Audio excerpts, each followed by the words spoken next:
Hello everyone and welcome to the second part of monoclonal antibodies. At the end of the last video we talked about pregnancy tests and this was probably the last slide you saw. So we are, just a reminder, we are testing for the hormone HCG, and HCG is in pregnant women's urine, and that is what we are looking for in order to get a positive test. Okay, so we're going to have a look at this pregnancy test in detail, inside of it, what's happening. Right, so here is our pregnancy test, and we've got 4 areas. So the first area here is an absorbent strip, and it's where the urine goes. And the urine, when it's on there, will travel all the way up, hopefully to the control zone, to make it a valid test. So what we've got here, we'll go through each of these in detail in a minute, is what we call mobile antibodies. So the Y shapes are antibodies, the blue bit is dye, and they can move, so these can move up the test strip. We've then got what we call immobilized antibodies, which are specific to the hormone HCG. They cannot move and they form a line. And then up here, we've got what we call the control zone. And this is immobilized antibodies again. And they are specific to the mobile antibodies that are moving up here. So this is probably one of the trickiest topics in GCSE higher biology, but let's have a look and see what we can do. So let's imagine that this lady is pregnant. She's testing for pregnancy. She puts her urine on the stick here, and in that urine is some HCG hormone. Now I'm going to do it as a little triangle, okay? I'm just going to show one because it's easier than showing lots. Now, this hormone here, which is HCG, is going to travel up, and if we have a look, it's actually complementary in shape to these antibodies. So what happens is this HCG attaches itself to these antibodies that are already here. Now remember, they're mobile, but they are also attached to some blue dye, or it could be pink dye, depending on what colour line the pregnancy test is going to show. Now once the HCG is attached, these mobile antibodies are going to move up to the results window. Now when they get to the results window, those red triangles, those HCG, are going to attach to these immobilized antibodies, because again they're specific to the hormone HCG. But of course when it attaches, the dye also attaches.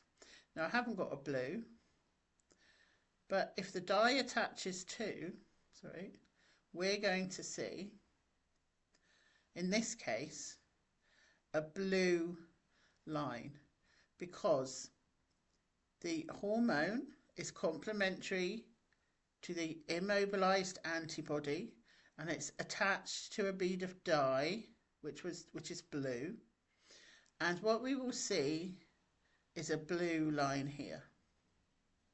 Now if there isn't any HCG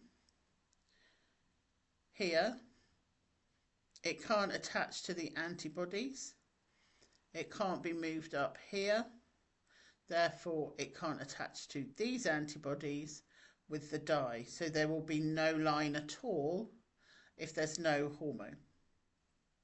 And then finally,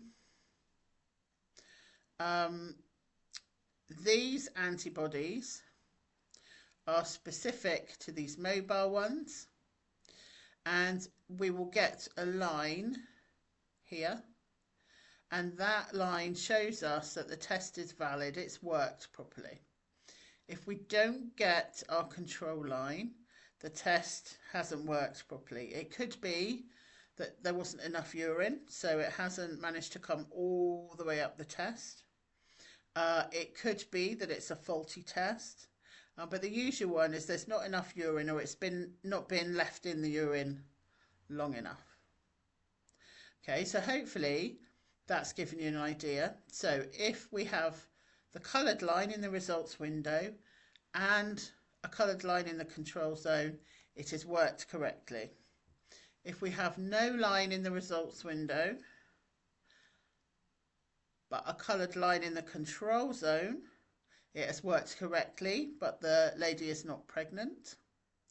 And if we have neither in neither, it's not a valid test. Okay, now questions that come up.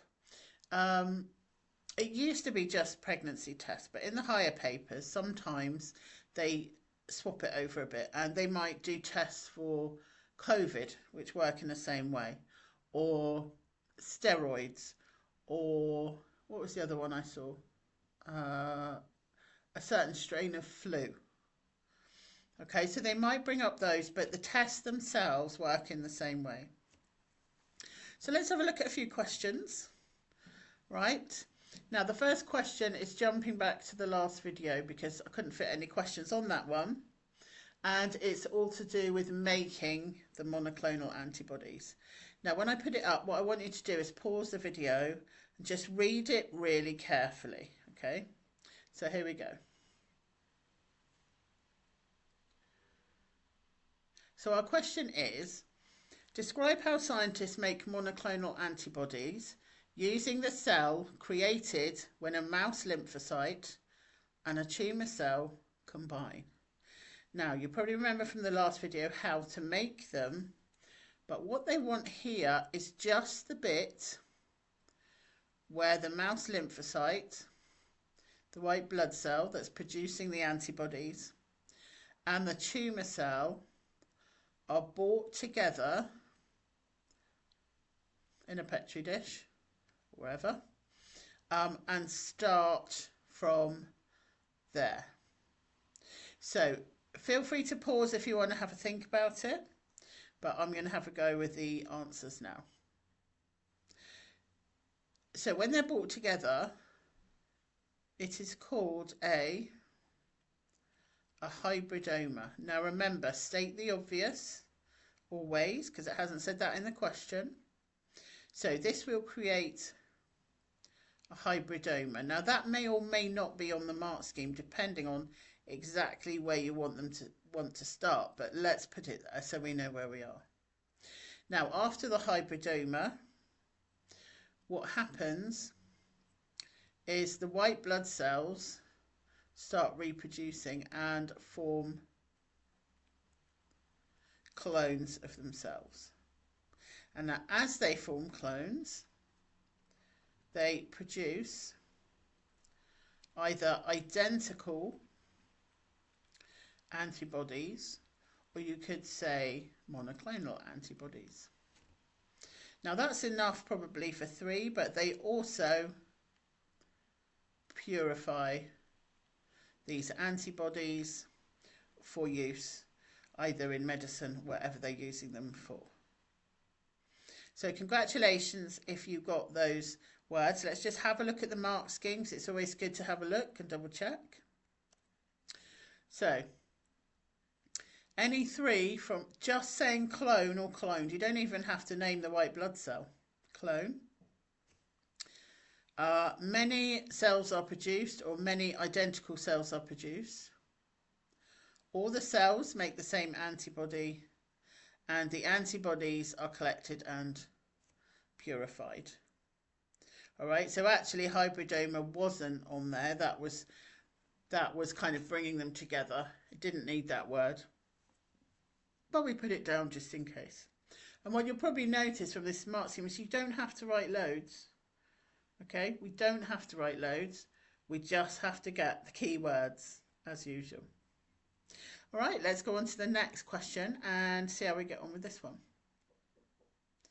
Right, so feel free to stop the video and just have a little read through it because it's quite a lot there, quite a lot going on. Right, so this is a test strip. So immediately you look at it, you are going to relate it to what you know, which is pregnancy tests. However, this one is testing for anabolic steroids in an athlete's urine. Now, even if you had this and you didn't know what anabolic steroids are, it's absolutely fine. You can still do the question. If you do know what they are steroids that athletes take that they're not allowed to take to bulk up muscle mass. So this is used as a drugs test, really. And if you look at the stick there, it looks very much like a pregnancy test. We've got the urine area here. We've got the test area here. And here we have got the control area, which is going to tell us whether this test is working. Okay. And then we've got all these words here. The end of the test strip is dipped in urine. The urine moves up through the test strip. The dye turns blue when monoclonal antibodies bind to it. Suggest the purpose of the control area in the test strip. So have a think and pause if you need to. Okay, so to check the test has worked.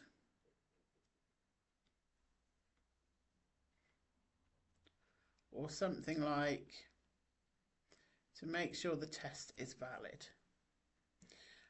All right, so let's go on to the next one. I think this follows on. Yes, it does. So here's the test for 4 athletes. Feel free to pause if you need to.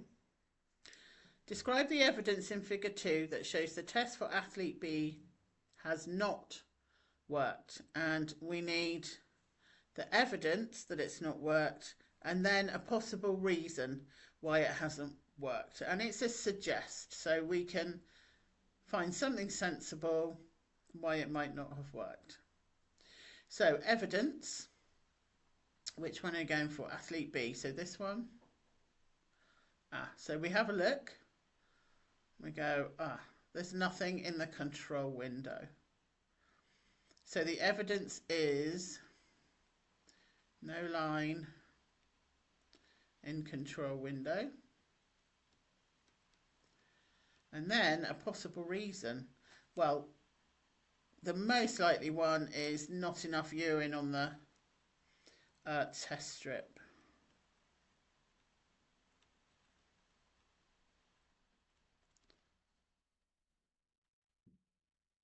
You might be able to come up with some others, but that's the best one I can think of at the moment.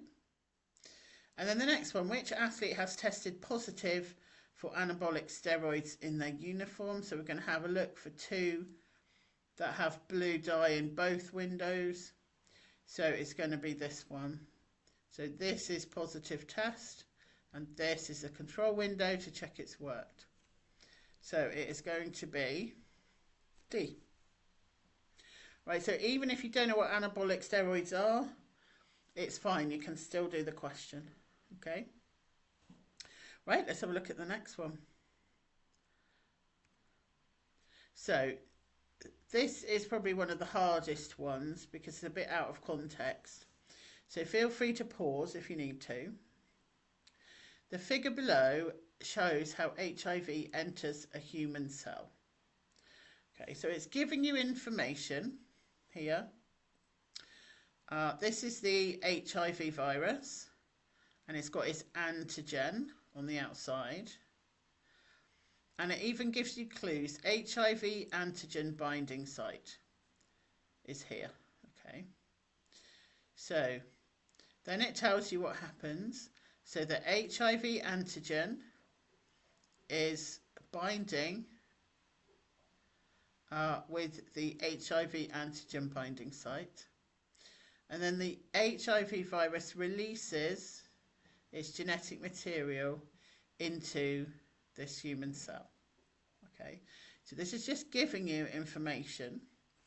Now this is 3 marks, but it's a suggest, so we need to work on this one.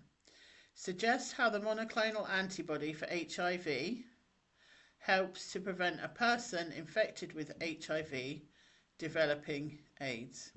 Use information from the figure above. Okay. So the first thing we notice is there are no monoclonal antibodies here. So what we're assuming is we're adding monoclonal antibodies. And how could we stop this HIV virus from injecting or releasing its genetic material into these cells? So here we go. In order to stop this happening, we need to block these Y-shaped binding sites. And if we can do that, we can stop the HIV binding. And if we stop the HIV binding, we can stop the genetic material being put in there. Okay. So what we could use is monoclonal antibodies to block all of these binding sites. So let's pop that down first. I'm going to put monoclonal antibodies, okay, just to make it a bit easier, to block the binding site on the human cell. So that's the first thing. Now, if we block the binding site, the HIV antigen cannot bind with the binding site.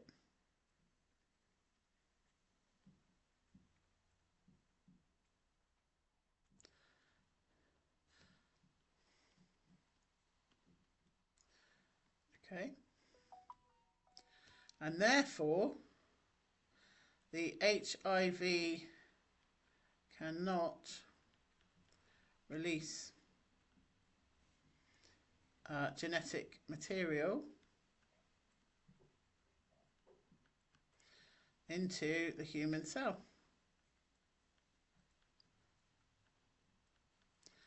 And if we need it, I'm not sure if we do or not, we'll have a look at the mark scheme. Once we've done all that, HIV cannot